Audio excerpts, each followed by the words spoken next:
Welcome back to the Beyond Clean Expert Series on Borescopes. If you're just joining us for this series, we've been having a great conversation with Andy and Jenni regarding how to use borescopes effectively in sterile processing departments. So feel free to watch through this one and then go check out all the other videos that we have in this series. It's going to be a great one.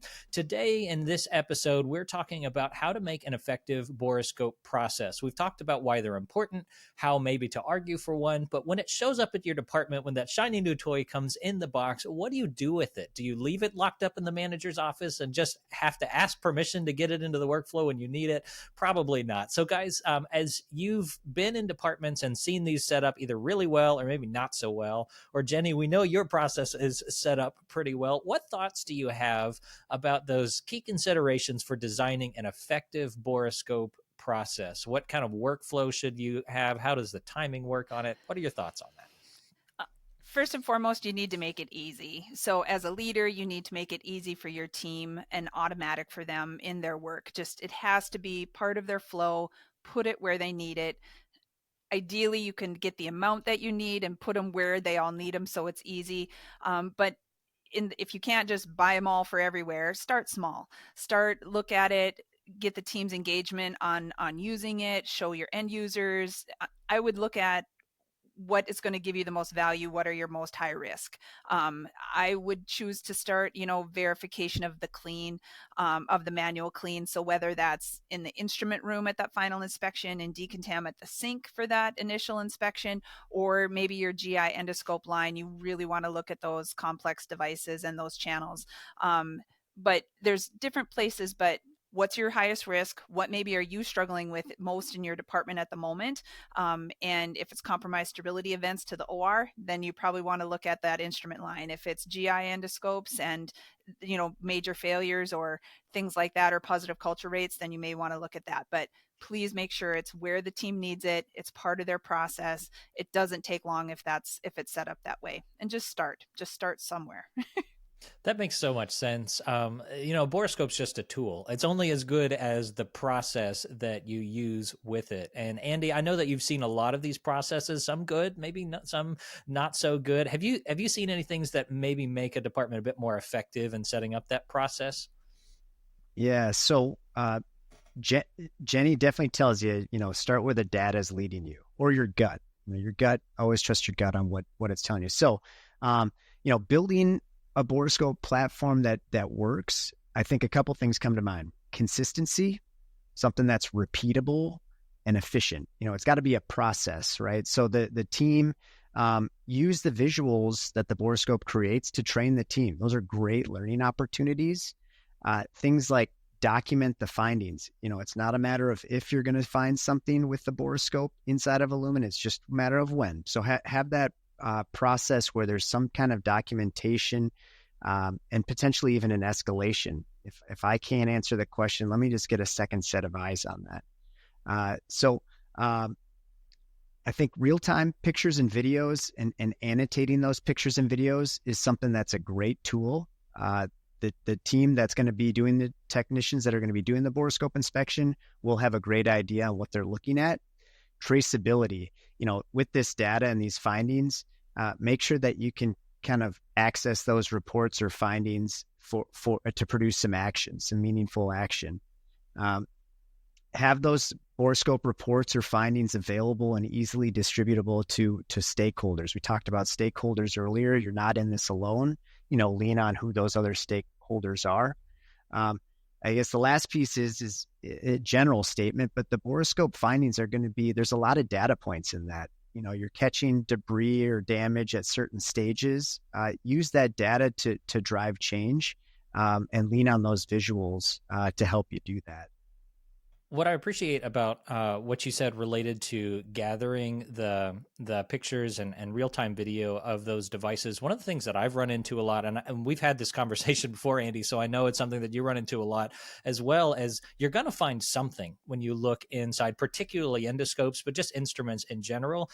The question is, what is it that I'm looking at? So you can start to build out that library of examples to start training your technicians with this tool, because you may have some overzealous ones who are flagging thinking absolutely everything is a problem, and being able to have those resources on hand can be really helpful. So along those lines, as we're thinking about that, and trying to implement a borescope. I know, Jenni, you mentioned that at your facility, it's every scope every time. And as really, we're trying to implement it as much to the max as we can. How do you walk through balancing the effective use of that borescope and thoroughness with still being efficient in the department?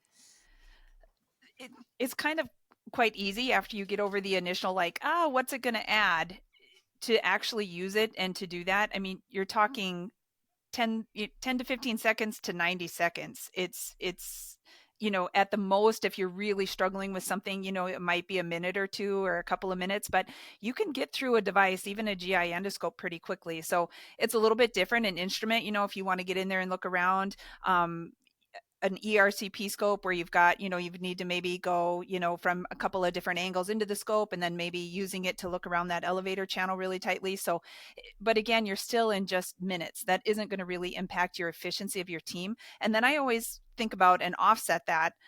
Well, if I don't catch it then, when am I going to catch it? And then what is all that time that is spent with somebody else inspecting it, doing a recall, a positive culture, like all of that is time. So to take 1 to 3 minutes max, and again, 3 is really pushing it just for some of those complex GI endoscopes I see, or maybe a really super soiled, shaver or something but a simple instrument, a suction, a metrics tube. I mean, it's a very simple, seconds type procedure. So it's really a non-issue, the efficiency, but as far as that immediately hands-on tack time and your reprocessing time. But when you look at that efficiency that it creates for the department over time and impacts your overall team efficiency and department efficiency, it really is just, it's non even comparable in my mind. For sure. Yeah. And I believe you, but Jenni, you're also you're a leader, you're a department manager, and I imagine for leaders who are implementing this on the front end, they are going to be met with that time objection of their team members, particularly if they're doing overtime, if we've got leftover trays down in the morning, and those types of things. So what advice would you say to that leader who's trying to implement it, balance the time? Maybe don't start all the way with the slider at 100. I don't know. What advice would you have for them? Bring it in somewhere simple. Show, again, just whether it's a trial, having them look at it, show them how quick it actually is. It really just, once you get your hands on it and what they see, the benefits outweigh any time concerns. You may have that one negative person who just isn't going to believe it and doesn't want to do something new, but that's really a different issue. The majority of the team, they're so excited to have the technology and the tool. They want it because they can inspect the other 50% of the instrument. Their name is on that reprocessing.